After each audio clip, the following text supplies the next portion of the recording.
आप सभी का स्वागत है जोहार मैम प्लेटफॉर्म पर। आज का टॉपिक है types of contract. Dear all, contract act 1872, चाहे आप एलएलबी के स्टूडेंट हों, सीए के, सीएमए के या बिजनेस मैनेजमेंट कॉमर्स को समझना चाहते हैं, ये वीडियो आप सभी लोगों के लिए यूजफुल रहेगा। वैसे कॉन्ट्रैक्ट एक्ट 1872 बहुत सारी बातें करता है और इसमें सबसे इम्पॉर्टेंट टॉपिक है टाइप्स ऑफ कॉन्ट्रैक्ट। कॉन्ट्रैक्ट आखिर कितने कैटेगरीज में, कितने हिस्सों में बटा हुआ है।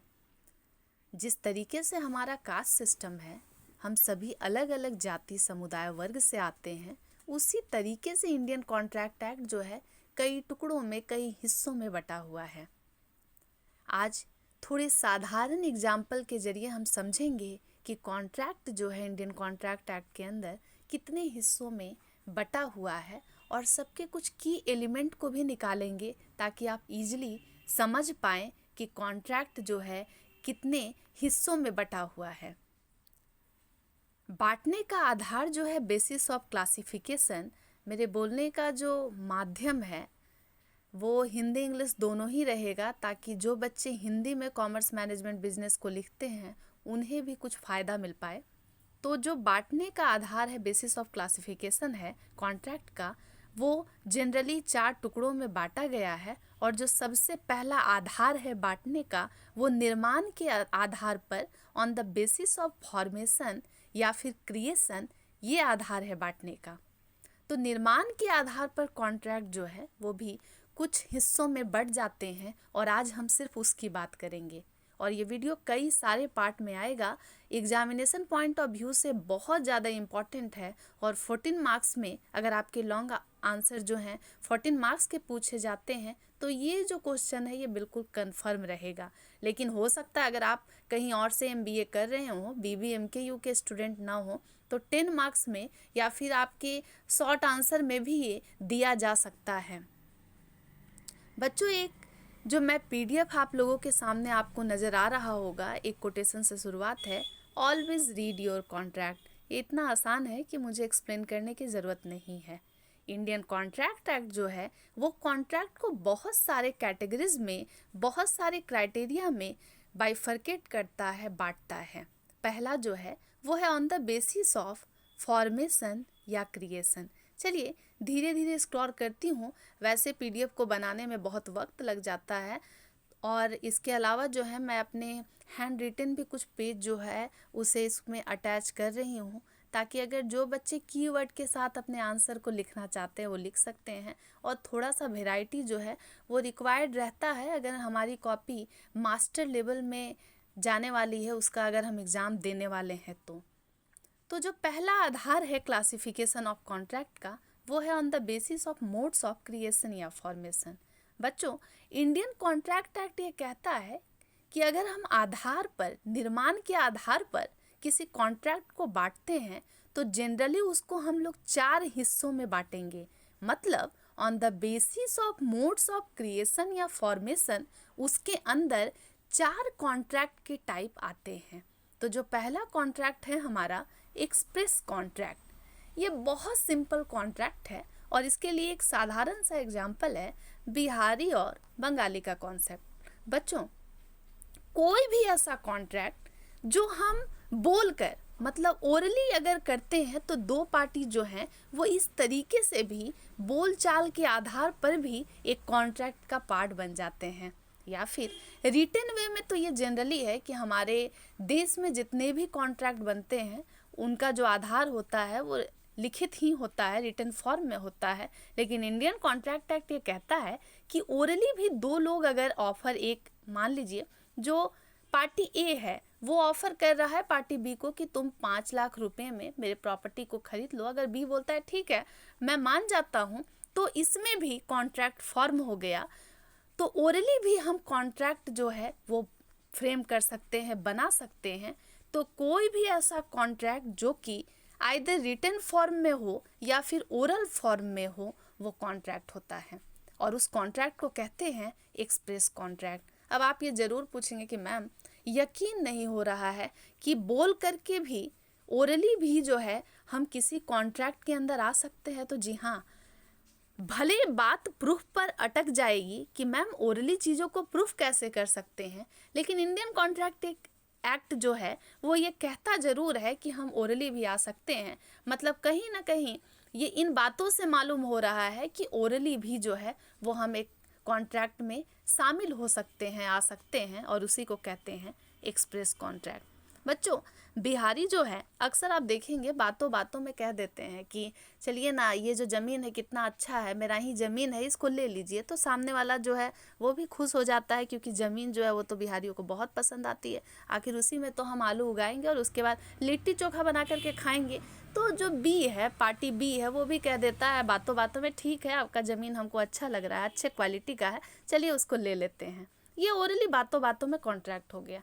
इसी तरीके से दो बिहारी रिटन वे में भी, कि अगर ए है वो अपने ज़मीन को बेचना चाह रहा है तो वो लिखित में ऑफ़र देगा, सामने वाला पार्टी अगर उसको एक्सेप्ट कर लेता है तो ये भी एक्सप्रेस कॉन्ट्रैक्ट होता है। मेरे जो हैंड रिटन फॉर्म में आपको ये जो नज़र आ रहे होंगे नोट्स, ये इसलिए है ताकि इस कीवर्ड को आप कॉपी में लिखें और माइंड में तो ज़रूर लिखें, ताकि होगा क्या कि जब हम एग्ज़ाम लिखेंगे तो फिर ईजिली हमें बहुत सारे टाइप्स है कॉन्ट्रैक्ट की। तो अगर हम ये क्रिएटिविटी करते हैं तो कहीं ना कहीं टीचर जो है उसके भी मन में, वो घर से अगर नाराज़ होकर के भी बैठा हो, कॉपी चेक कर रहा हो, तो वो खुश हो जाएगा। ये तो बात हुई एक्सप्रेस कॉन्ट्रैक्ट की। कोई भी ऐसा कॉन्ट्रैक्ट जो ओरल या रिटन फॉर्म में हो उसको हम जो है कहते हैं एक्सप्रेस कॉन्ट्रैक्ट। बहुत आसान है। लेकिन बच्चों, दूसरा कॉन्ट्रैक्ट जो है थोड़ा अलग है, जिसका नाम है इम्प्लाइड कॉन्ट्रैक्ट।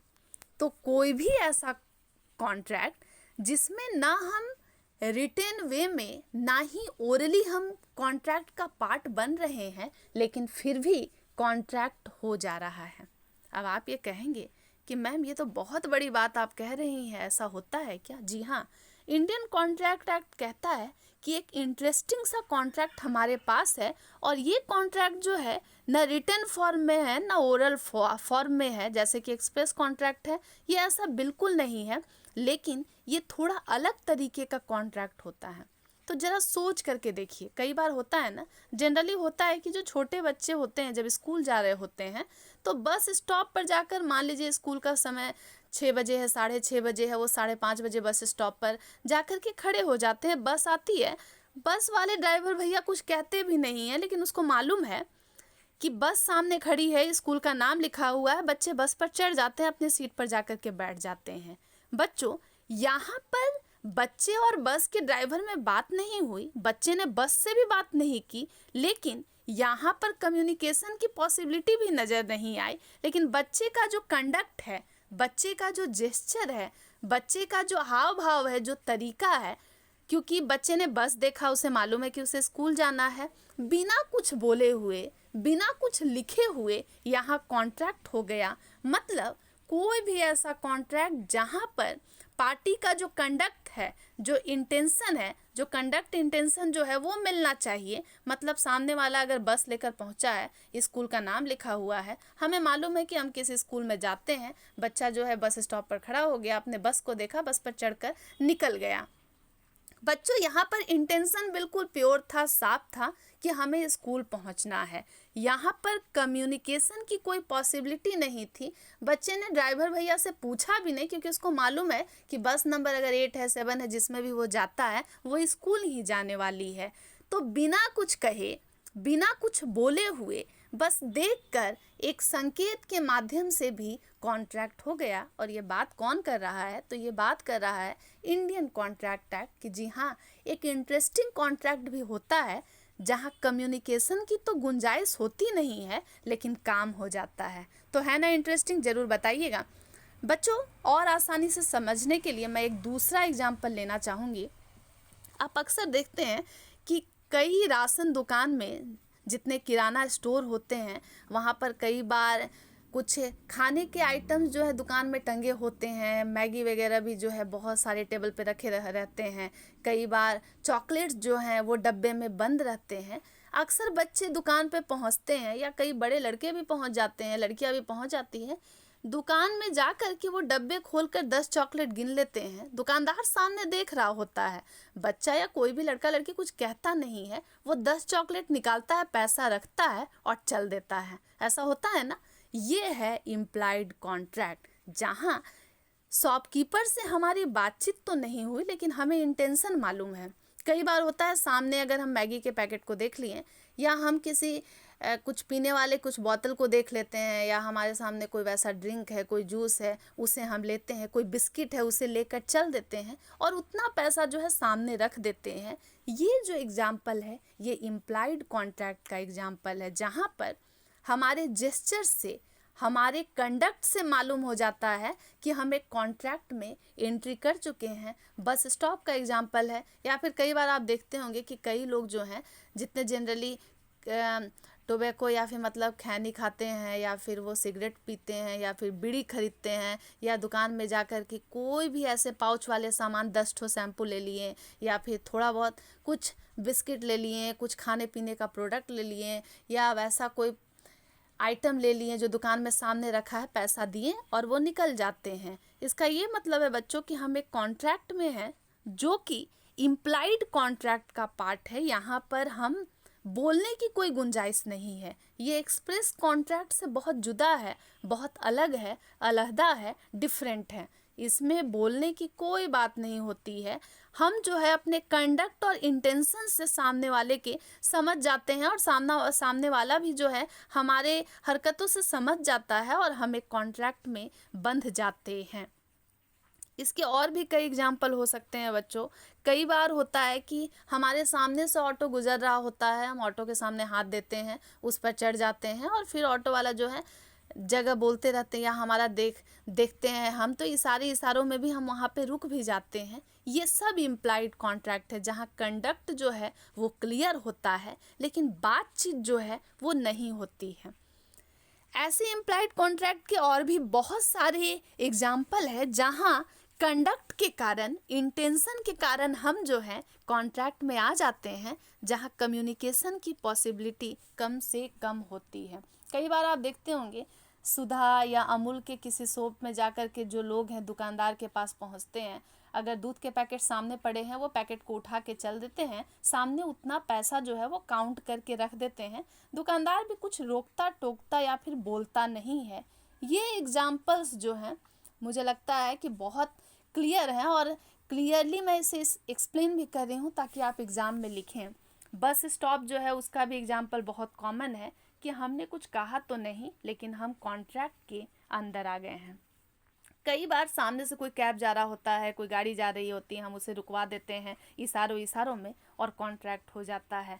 इतना ही नहीं, कई बार आप देखेंगे कि कोई सामने वाला कोई इंसान जो है वो बीमार है, वो सिर झुका करके कहीं बैठा हुआ है, हम जो है कुछ कहते भी नहीं है लेकिन हमें जेस्चर से समझ आ जाता है कि वो बीमार है और फिर हम उसकी केयर करने लगते हैं। कई बार इसका एक और एग्जाम्पल हम ले सकते हैं कि रेलवे स्टेशन पर भी हम देखते हैं कि हम बहुत सारे सामान को लेकर पहुंचते हैं तो साथ साथ बिना कुछ कहे कूली जो है हमारे साथ चलने लगते हैं, और फिर इससे होता क्या है कि जब वो साथ साथ चलने लगते हैं वो कुछ कहते भी नहीं है और वो आपके सामान को उठाने लगते हैं, लेने लगते हैं, और फिर जो है हम जो है फिर उन्हें दे भी देते हैं अपने सामान को, और जो भी मन होता है, अपनी इच्छा होती है तो हम पैसे दे देते हैं। पर दुनिया अब उतनी आसान नहीं रह गई है, अब कूली भी जो है उनके भी भाव बढ़ जाते हैं और आखिर वो भी तो उतना वर्क करते हैं तो पैसा देना तो बनता है। ये है इम्प्लाइड कॉन्ट्रैक्ट के उदाहरण।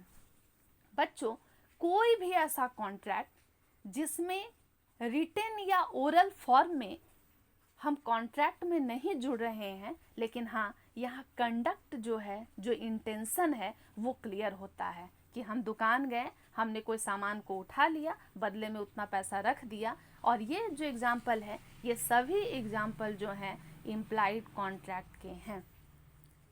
इम्प्लाइड कॉन्ट्रैक्ट के बाद बच्चों अब जो हम थर्ड पार्ट है, मतलब तीसरा कॉन्ट्रैक्ट जो on the basis of formation या क्रिएशन आने वाला है, आप चाहें तो इस जितने भी टॉपिक को मैं बता रही हूँ, पढ़ा रही हूँ, उसमें आप डायग्रामेटिक प्रेजेंटेशन के थ्रू एग्जाम में कॉपी को लिखेंगे। जितने भी टाइप्स है बस उसे कंटिन्यू लिखते नहीं जाएंगे, क्लाउड के फॉर्म में या बॉक्स में भर भर के आप कॉपी में सुंदर तरीके से लिखेंगे, और एक एक आंसर को क्लियरली, पॉइंट वाइज लिखने की कोशिश करेंगे, हमें कहानी अननेसेसरी नहीं बनानी है। बच्चों जब बात करें टाइप्स ऑफ कॉन्ट्रैक्ट की, और वो भी on the basis of formation creation, जो थर्ड पार्ट है, जो थर्ड टाइप है, उसका नाम है क्वासी कॉन्ट्रैक्ट। ये सबसे इम्पॉर्टेंट टाइप ऑफ कॉन्ट्रैक्ट है जब हम कॉन्ट्रैक्ट को समझते हैं। तो अब आपके मन में आ रहा होगा कि मैम क्वासी कॉन्ट्रैक्ट बहुत अलग नाम है और पहली बार सुन रहे हैं। तो जी हाँ, क्वासी कॉन्ट्रैक्ट जो है वो एक ऐसा कॉन्ट्रैक्ट है बच्चों, वैसे इसका दूसरा नाम है कंस्ट्रक्टिव कॉन्ट्रैक्ट। तो इसको जानने के लिए हमको इंडियन कॉन्ट्रैक्ट एक्ट को जानना होगा। सेक्शन 68 से लेकर 72 में क्वासी कॉन्ट्रैक्ट का जिक्र है, और उसके बारे में जानकारी जो है आपको सेक्शन 68 से 72 मिल जाएगा। एग्जामिनेशन में अगर आप इस तरीके से लिखते हैं तो नो डाउट टीचर जो है बहुत ज़्यादा खुश हो जाएंगे और अच्छे अच्छे मार्क्स भी देंगे। लेकिन समझिए कि ये जो क्वासी कॉन्ट्रैक्ट है, या जिसका दूसरा नाम कंस्ट्रक्टिव कॉन्ट्रैक्ट है, ये एक ऐसा कॉन्ट्रैक्ट है बच्चों जो एक सिद्धांत पर, जो एक प्रिंसिपल पर बेस्ड है। मतलब quasi contract is based on the principle of unjust enrichment. अब आप कहेंगे कि मैम क्वासी कॉन्ट्रैक्ट एक सिद्धांत पर बेस्ड है, चलिए मानते हैं, लेकिन ये अनजस्ट इनरिचमेंट जो है या फिर अनजस्ट बेनिफिट क्या होता है? तो बच्चों अनजस्ट इनरिचमेंट जो है वो ये कहता है कि एक इंसान के नुकसान पर, मतलब एक पर्सन के नुकसान पर किसी और का अगर फ़ायदा होता है तो फिर ये अच्छी बात नहीं है। तो ये कितना अच्छा कॉन्सेप्ट है कि एक पर्सन के नुकसान पर किसी और का फ़ायदा नहीं होना चाहिए, और इसी प्रोसेस को, इसी प्रिंसिपल को कहते हैं हम अनजस्ट एनरिचमेंट। कहीं ना कहीं ये एक तरीके का आपको लग रहा होगा कि मैम बहुत अच्छा न्याय का सिद्धांत है। तो जी हाँ, क्वासी कॉन्ट्रैक्ट जो है ये एक ऐसा कॉन्ट्रैक्ट है जो बनता तो है, लेकिन आपको यकीन नहीं होगा कि इसे इम्पोज्ड करवाया जाता है लॉ के थ्रू। कोर्ट कहता है कि तुम इसे मानो, जो कि बेस्ड होता है किसी खास घटना पर, मतलब किसी खास सिचुएशन पर क्वासी कॉन्ट्रैक्ट बनता है। जनरली ऐसे ये नहीं बनता है। तो ये भी एक खास तरीके का कॉन्ट्रैक्ट है। अब आप कहेंगे कि मैम क्या ऐसा खास बात है, कौन सा वो सिचुएशन है बच्चों जिसमें क्वासी कॉन्ट्रैक्ट फॉर्म होता है? तो पहली बात है कि ये सिचुएशन पर बेस्ड एक तरीके का कॉन्ट्रैक्ट है। और इंटरेस्टिंग बात ये है बच्चों कि क्वासी कॉन्ट्रैक्ट है वो इंडियन कॉन्ट्रैक्ट एक्ट में उसका जिक्र है, और उसमें एक बात ये भी कही गई है कि कोई भी क्वासी कॉन्ट्रैक्ट फॉर्म जब होता है तो ज़रूरी नहीं है कि उसमें essential element of a valid contract हो। एसेंशियल एलिमेंट को मैं पढ़ा रही थी, हाफ पार्ट को पढ़ा भी चुकी हूँ। जैसे ज़रूरी नहीं है कि सामने वाले दो पार्टी के बीच में ऑफर या एक्सेप्टेंस हो बच्चों, या ये भी ज़रूरी नहीं है कि वहाँ पर दो पार्टी रहे ही, या तीसरी चौथी बात ये भी है कि ज़रूरी नहीं है कि वहाँ हमारा इंटेंशन लीगल रिलेशनशिप बनाने का, कोई ट्रांजैक्शन करने का था ही, वो बस हो जाता है। मतलब किसी खास सिचुएशन में ऐसा हो जाता है। वैसे जब मैं बात कर रही हूँ कि इसमें एसेंशियल एलिमेंट नहीं है, तो बात को ध्यान से समझिएगा। ज़रूरी नहीं है कि सामने वाले का फ्री कंसेंट ही हो। इसका ये मतलब है कि जब भी क्वासी कॉन्ट्रैक्ट बनता है तो ज़रूरी नहीं है कि उसमें essential element of a valid contract के लक्षण, सिम्टम दिखाई पड़े। एक बात तो मैं बता चुकी हूँ कि ऑफर एक्सेप्टेंस हो ज़रूरी नहीं है। और ये कॉन्ट्रैक्ट जो है जनरली कभी कभी ऐसी जगह पर हो जाता है जहाँ पार्टीज़ जो है वो कॉम्पिटेंट नहीं होती है, मतलब योग्य नहीं होती है, लेकिन सिचुएशन ऐसा आ गया है कि कानून कहता है कि भाई इसको मान लो। पूरा का पूरा क्वासी कॉन्ट्रैक्ट जिस सिचुएशन पर बैठा हुआ है, जिस सिचुएशन पर जमा हुआ है, जिस सिचुएशन पर चल रहा है, वो है एक सिद्धांत जिसका बात जो है मैं कर चुकी हूँ, अनजस्ट एनरिचमेंट, कि किसी एक पर्सन के नुकसान पर दूसरे का फ़ायदा ना हो। मान के चलिए बच्चों, कोई माइनर है, माइनर का मतलब कोई आदमी, कोई बच्चा जो 18 साल से कम का हो, अगर मेरा उसके साथ कॉन्ट्रैक्ट हो जाता है तो हम उसे क्वासी कॉन्ट्रैक्ट कह सकते हैं। तो अब आप कहेंगे कि क्या मैम, बहुत हैरानी की बात है कि किसी माइनर के साथ कॉन्ट्रैक्ट हो सकता है। तो जी हाँ, ऐसा कई बार हुआ है कि माइनर के साथ कॉन्ट्रैक्ट हो गया है, लेकिन अगर किसी माइनर के पास हम कोई बेसिक नेसेसिटी दे देते हैं या कोई बेसिक नेसेसिटी अप्लाई कर दी जाती है, तब जो है हम उस मामले में किसी भी मेजर पर्सन का, मतलब मेरी उम्र मान के चले 18 साल से ऊपर की है और आप जो हैं सिर्फ 14 साल के छोटे से बच्चे हैं, मेरा आपके साथ एक कॉन्ट्रैक्ट हो सकता है, लेकिन तभी हो सकता है क्योंकि आप तो छोटे बच्चे हैं। हो सकता है मैं ज़बरदस्ती आपको किसी कॉन्ट्रैक्ट में ला रही हूँ, तो आपको अगर कुछ एसेंशियल एलिमेंट प्रोवाइड किया जाता है, आपको कोई सपोर्ट दिया जाता है, तो हम दोनों के बीच में भी कॉन्ट्रैक्ट हो सकता है। जनरली ये सिचुएशनल होता है। बच्चों, अगर कोई डॉक्टर किसी छोटे बच्चे का ट्रीटमेंट कर रहा है, किसी पेशेंट का ट्रीटमेंट कर रहा है, तो वो डॉक्टर है अपने फी को उस माइनर बच्चे के स्टेट से क्लेम कर सकता है कि मैंने छोटे बच्चे का इलाज किया है। लेकिन अब आप कहेंगे कि सर, मैम, एक बात आप बताइए, अक्सर बच्चों के मन में बहुत सारे डाउट होते हैं कि क्या माइनर के साथ हम किसी एग्रीमेंट या कॉन्ट्रैक्ट में आ रहे हैं तो वो तो वैलिड नहीं होगा। तो जी हाँ, बात तो सही है, लेकिन अगर किसी माइनर को नेसेसिटी प्रोवाइड की जाती है, उसकी हेल्प की जाती है, उसे कुछ सपोर्ट दिया जाता है, तो फिर किसी माइनर के साथ, मतलब जो कॉम्पिटेंट नहीं है, उसके साथ भी कॉन्ट्रैक्ट हो सकता है। फॉर एग्जाम्पल, अगर कोई अनसाउंड माइंड है, अगर हम उसे कुछ बेसिक नेसेसिटी उपलब्ध कराते हैं, तो फिर उसके साथ भी हम कॉन्ट्रैक्ट कर सकते हैं और उस कॉन्ट्रैक्ट का नाम हो जाएगा क्वासी कॉन्ट्रैक्ट। और जी हाँ, ऐसा पॉसिबल भी बहुत बार हुआ है। इनफैक्ट इतना ही नहीं है, आप अनसाउंड माइंड के साथ जो जितने भी लोगों के साथ अगर आप किसी कॉन्ट्रैक्ट में बन जाते हैं, तो अगर उसे बेसिक नेसेसिटी दे दी जाती है, तो फिर हम वो कॉन्ट्रैक्ट को क्वासी कॉन्ट्रैक्ट कहते हैं। आपने एक फिल्म देखी होगी, मूवी बहुत हिट है सलमान खान की, बजरंगी भाईजान। पाकिस्तान से एक छोटी बच्ची आती है, 6 साल की बच्ची है। बजरंगी जो है उसे अपने घर में रखते हैं, उसकी हेल्प करते हैं, उसे खाना खिलाते हैं, उसको बेसिक नेसेसिटी प्रोवाइड करते हैं। अब ये जो केस हो गया, यही है क्वासी कॉन्ट्रैक्ट, जहाँ जिस बच्ची की हेल्प सलमान खान कर रहे होते हैं वो माइनर है, वो छोटी बच्ची है, लेकिन कॉन्ट्रैक्ट जो है, जो फॉर्म हो गया, जो फ्रेम हो गया, वो है क्वासी कॉन्ट्रैक्ट।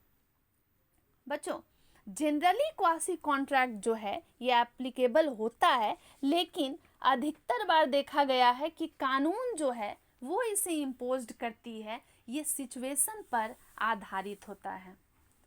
चलिए, क्वासी कॉन्ट्रैक्ट जब हम पढ़ रहे हैं तो मुझे ध्यान आ गया, वरना मैं भूल जाती। इसमें जब इंडियन कॉन्ट्रैक्ट एक्ट हम पढ़ते हैं, सेक्शन 72 है बच्चों, उसमें एक एग्जाम्पल है जिससे हम क्वासी कॉन्ट्रैक्ट को और आसानी से समझ सकते हैं। एक बात बताइए, बैंक तो आप जाते ही होंगे। एक बच्चा जो है वो बैंक जाता है, बैंक से कैश जो है वो विड्रॉ करा लेता है। बैंक का कैशियर जो है उस बच्चे को पैसा दे देता है, या कोई भी आदमी, आप जाएं हम जाएं, बैंक का कैशियर जैसे ही पैसा दे देता है तो वो गलती से बिना काउंटिंग किए हुए कुछ ज़्यादा कैश जो है वो मुझे दे देता है। अब आप बताइए कि बैंक का कैशियर, मुझे पैसा लेने जाना था, मैं जो हूँ वहाँ पहुँच गई, मुझे पैसा मिल भी गया, लेकिन गलती से थोड़ा सा ज़्यादा पैसा मेरे पास आ गया और मैं घर आ गई। तो बच्चों, ये जो एक्सेस अमाउंट, मान लीजिए मैं 50,000 पैसा लेने के लिए बैंक गई थी और 50,000 की जगह 60,000 रुपया लेकर घर आ गई, तो मेरे अंदर तो मन में लालच आ जाएगा कि छोड़ो ना भाई, जो हुआ उसका नुकसान हुआ। लेकिन फिर से एक बार आप जरा याद कीजिएगा कि मैं कितनी बार बता चुकी हूँ, क्वासी कॉन्ट्रैक्ट जो है एक सिद्धांत पर बेस्ड है, एक प्रिंसिपल पर, जिसको कहते हैं अनजस्ट एनरिचमेंट। मतलब एक पर्सन के नुकसान पर दूसरे का फायदा बिल्कुल नहीं होना चाहिए। अब आप बताइए, यहाँ फायदे में कौन रहा? 10,000 रुपये के फायदे में मैं रह गई, लेकिन नुकसान किसका हुआ? तो कैशियर और बैंक का। ये जो सिचुएशन बन गया बच्चों, ये हो गया क्वासी कॉन्ट्रैक्ट। हमारे दोनों के बीच में, मतलब हम मेरे बीच में और जो कैशियर साहब हैं, हम दोनों के बीच में कोई ऑफर एक्सेप्टेंस या वैसा कुछ नहीं हुआ। मैं अपने कैश को लेने के लिए गई थी, लेकिन गलती से कैशियर साहब ने मुझे थोड़ा ज़्यादा पैसा दे दिया। अब इससे हो गया क्या कि 10,000 रुपया बेनिफिट मुझे हो गया, लेकिन कैशियर साहब को नुकसान हो गया। बैंक के कैशियर को नुकसान उठाना पड़ा और बैंक को भी लॉस झेलना पड़ा। इस कॉन्ट्रैक्ट को हम बोलेंगे क्वासी कॉन्ट्रैक्ट। बच्चों, ये तो कुछ एग्जाम्पल हैं। सेक्शन 71 में भी क्वासी कॉन्ट्रैक्ट का एग्जाम्पल दिया हुआ है। और मोस्ट इम्पॉर्टेंट है ये क्वासी कॉन्ट्रैक्ट। जब आप इंडियन कॉन्ट्रैक्ट एक्ट पढ़ते हैं तो सेक्शन 68 से लेकर 72 में क्वासी कॉन्ट्रैक्ट के प्रोविज़न है। बच्चों, क्वासी कॉन्ट्रैक्ट का एक एग्जाम्पल ये भी हो सकता है कि आजकल जो है रिलेशनशिप में एक नया शब्द आ गया है, सिचुएशनशिप।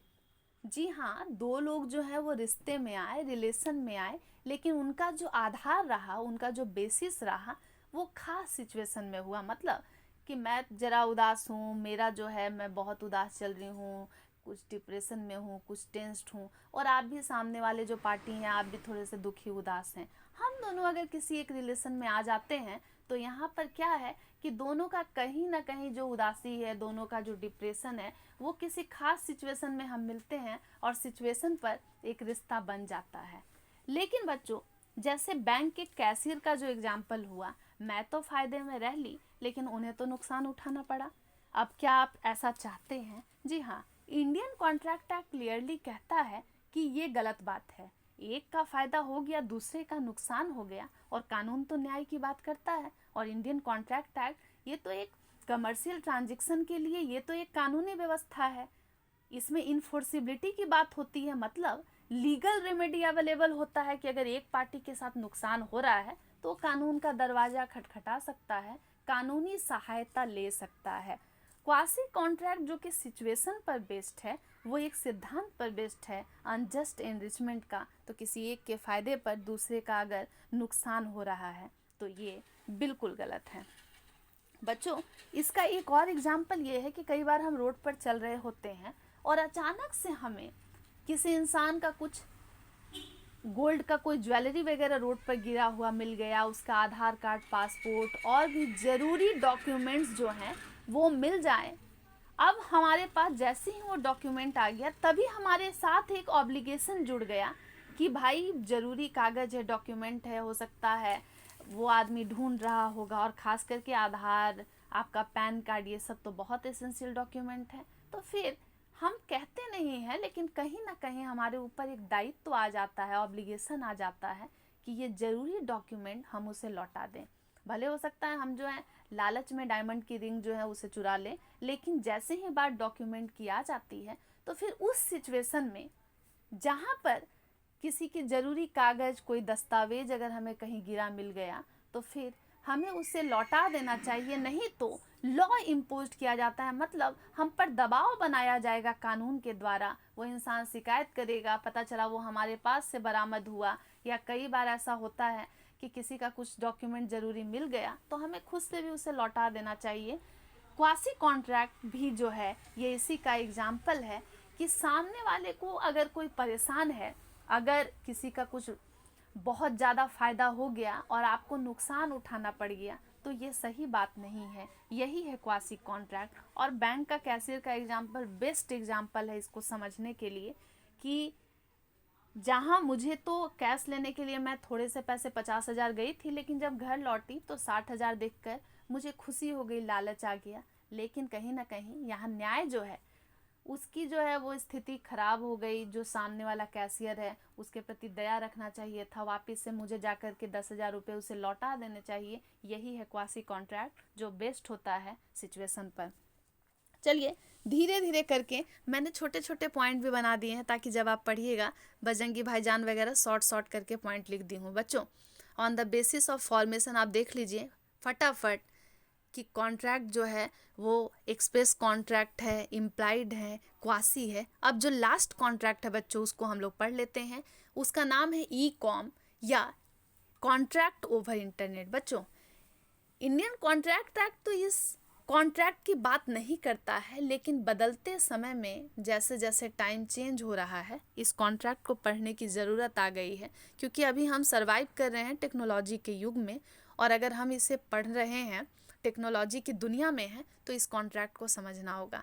कई बार बच्चों आज के समय में हम लोग बैंकिंग ट्रांजैक्शन करते हैं या फिर इंटरनेट के जरिए सेल परचेज करते हैं। हमारे पास तो बहुत सारे ऑप्शन है, अमेज़ॉन, फ्लिपकार्ट, वहाँ पर सेल परचेज ऑनलाइन पेमेंट के माध्यम से करते हैं। तो सामने वाले पार्टी के साथ हमारा कॉन्ट्रैक्ट बन जाता है। तो वैसा कॉन्ट्रैक्ट जो इलेक्ट्रॉनिकली है, जो कि टेक्निकली है, टेक्नोलॉजी के थ्रू है, तो उसे हम कहेंगे ई कॉम या कॉन्ट्रैक्ट ओवर इंटरनेट। तो आप देख लीजिएगा, ये 4 टाइप हैं according to mode of formation of contract: express contract, implied contract, quasi contract, e com. तो मैं धीरे धीरे करके स्क्रॉल कर दे रही हूँ, और वीडियोज़ के जो ये लास्ट में आपको नज़र आ रहा होगा, इस PDF को अगर आप लिखना चाहें तो लिख सकते हैं। और अगर आपको PDF चाहिए तो फिर आपसे बहुत सारे पैसे लगेंगे, क्योंकि फ्री में इतने सारे अच्छे अच्छे कंटेंट नहीं मिलने वाले हैं। तो ध्यान से देख लेंगे। एक्सप्रेस कॉन्ट्रैक्ट के एग्जाम्पल भी हैं, और कोशिश कीजिएगा कि आप कॉन्ट्रैक्ट का कोई भी टाइप लिख रहे हो एग्जाम्पल डाल दें, और इस तरीके से लिखें कि सामने वाले को पढ़कर अच्छा लगे, बुरा ना लग जाए। क्योंकि अगर एग्ज़ाम में सामने वाले को बुरा लगता है तो फिर मुश्किल आ जाएगी, और अच्छा मार्क्स तो मिलने से रहा। और ख़ास करके क्वासी कॉन्ट्रैक्ट को एक दिन मैं फिर से ब्रॉड तरीके से अच्छे से एक्सप्लेन करूँगी। लेकिन आज के लिए जब आप टाइप्स ऑफ कॉन्ट्रैक्ट एग्ज़ाम में लिखेंगे तो फिर जो है आपको इस बात का ध्यान रखना है कि आप इतना क्लियर कट लिखें, और इसके कुछ कीवर्ड को अगर आप याद कर लेंगे तो सच में बहुत मज़ा आएगा। बच्चों, इम्प्लाइड कॉन्ट्रैक्ट का जब मैं बात कर रही थी कि ऐसे कॉन्ट्रैक्ट जहाँ पर न बोला जाता है, न ओरली हम कॉन्ट्रैक्ट में आते हैं, न रिटन वे में आते हैं, तो इसका मैंने एक एग्जाम्पल भी जो है वो इसमें डाला है कि कई बार आपको दिखता होगा फिल्मों में कि किसी प्रोडक्ट का जो है वो ऑक्शन चल रहा है, मतलब नीलामी हो रही है। जैसे आपके पास मान लीजिए बहुत अच्छी कुछ ब्रांडेड जो है घड़ी है, आप उसको नीलाम कर रहे हैं, तो जितने भी लोग आते हैं सामने में प्रोडक्ट को खरीदने वाले, तो उस ऑक्शन में वो एक प्लेट लेकर आते हैं जिसमें वो अपना दाम लिखते हैं कि मैं इतने में लूँगा। जैसे 1 लाख, 2 लाख, 3 लाख पर नीलामी हो रही है किसी प्रोडक्ट की। अचानक कोई आदमी एक लेकर नंबर प्लेट आ जाता है जिसमें वो लिखा रहता है कि 10 लाख। तो फिर जाहिर सी बात है जो अंत में ऑक्शन में जो सबसे ज़्यादा पेमेंट करने को रेडी हो जाते हैं उनको मिल जाता है। यहाँ पर इंटेंशन तो बिल्कुल क्लियर कट था, और ना बोलने की ज़रूरत पड़ी, ना कुछ। नीलामी का प्रोसेस चल रहा था, कोई आदमी सामने से पहुँचा और वो सामान को खरीद लेता है। ये है इम्प्लाइड कॉन्ट्रैक्ट। धीरे धीरे स्क्रॉल कर रही हूँ ताकि आपको ईजिली समझ आए। अगर आपको फिर भी कोई दिक्कत आती है ज़रूर बताइएगा कमेंट सेक्शन में, और कोशिश कीजिए कि कमेंट करके ये ज़रूर बताइए कि कैसा लग रहा है आपको जोहार मैम प्लेटफॉर्म। और क्वासी कॉन्ट्रैक्ट है, इसको भी मैं बताई हूँ, और इस तरीके से एक्सप्लेंड है कि आपको एग्जामिनेशन में कोई दिक्कत नहीं आए। बच्चों, कोशिश यही होनी चाहिए कि आंसर जो है पॉइंट वाइज हो, और पॉइंट वाइज का भी ये मतलब है कि ऐसा ना हो एक पॉइंट हमारा एक पेज का हो, 4 लाइन 3 लाइन करके हमें इससे अधिक पॉइंट को ज़बरदस्ती अननेसेसरी बढ़ाना बिल्कुल भी नहीं है। होप आपको वीडियो बहुत पसंद आएगा। ढेर सारा लाइक दें, लोगों में शेयर करें, और ख़ास करके आप अगर ग्रेजुएशन के भी स्टूडेंट हैं, कॉमर्स मैनेजमेंट समझना चाह रहे हैं, इंडियन कॉन्ट्रैक्ट एक्ट जो है वो आपका पीछा नहीं छोड़ने वाला है। ग्रेजुएशन से लेकर MCOM, MBA, लॉ, सब में जो है ये बहुत ज़रूरी है इंडियन कॉन्ट्रैक्ट एक्ट। पहला आधार हमने पढ़ लिया है, नेक्स्ट क्लास में हम पढ़ेंगे आगे कितने टाइप है कॉन्ट्रैक्ट के। वैसे ये जो पहला टाइप है, ये इसलिए मैंने इससे स्टार्ट किया है क्योंकि थोड़ा बहुत टेक्निकलिटी था। अब आसान हो जाएगा धीरे धीरे करके प्रोसेस। लेकिन आप देखिए कि ये पूरा का पूरा जो है ये टाइप्स है, और क्वासी कॉन्ट्रैक्ट जो है उसे भी पढ़िएगा, बहुत इंटरेस्टिंग है। और घर में सोचिएगा, मैं 2-3 एग्जाम्पल दी हूँ, तो कमेंट में आपको 5-6 एग्जाम्पल लिख डालने हैं ताकि मुझे भी पता चले कि आप लोग समझ रहे हैं। क्योंकि पढ़ाई का मकसद सिर्फ रटना नहीं है, और इसे रट कर कोई फ़ायदा नहीं होने वाला है। आपको ये कोशिश करनी चाहिए कि बातों को, वीडियोस को 2 बार सुन ले, अगर एक बार में नहीं समझ आता है। इतनी आसानी से बताती हूँ कि ईजिली आपको समझ आए। और अगर कुछ भी दिक्कत हो रहा है कमेंट करेंगे, लेकिन कमेंट तभी करेंगे जब हम इसे पढ़ लेंगे। अननेसेसरी जो है हम पढ़े ही नहीं और हम कमेंट अगर कर रहे हैं तो कोई फ़ायदा नहीं होगा, क्योंकि बातों को फिर मैं यही बताने वाली हूँ। और ये जो बच्चों लास्ट में रहा, ई कॉन्ट्रैक्ट या कॉन्ट्रैक्ट ओवर इंटरनेट, या इसी को ही इलेक्ट्रॉनिक कॉन्ट्रैक्ट कहते हैं या साइबर कॉन्ट्रैक्ट भी कहते हैं, इसका भी एग्जाम्पल है। और आज जो है ई कॉन्ट्रैक्ट का ज़माना है। हो सकता है हमें कॉन्ट्रैक्ट का और कोई टाइप दिखे ना दिखे, लेकिन ई कॉम जो है ये हर जगह नज़र आता है और बहुत इंटरेस्टिंग कॉन्ट्रैक्ट है। वैसे इंडियन कॉन्ट्रैक्ट एक्ट तो पूरी तरीके से ई कॉन्ट्रैक्ट को रिकॉग्नाइज़ नहीं करता है, लेकिन कॉन्ट्रैक्ट के बदलते सूरत को देखते हुए मुझे इसको भी शामिल करना पड़ा, और कई ऐसे कॉन्ट्रैक्ट लेकर आने वाली हूँ कि फिर आपको बहुत मज़ा आएगा। ज़रूर बताइएगा कैसा लगा वीडियो, और ये भी बताइएगा कि किस पेपर में आपको सबसे ज़्यादा प्रॉब्लम हो रहा है, ताकि मैं स्टार्ट करूँ जल्द से जल्द। स्पेशलाइजेशन क्लासेस भी शुरू हो जाएगी, चाहे आप फाइनेंस के हों या HR के हों या फिर मार्केटिंग के हो, सब कुछ पढ़ाया जाएगा जो हार मैम प्लेटफॉर्म पर।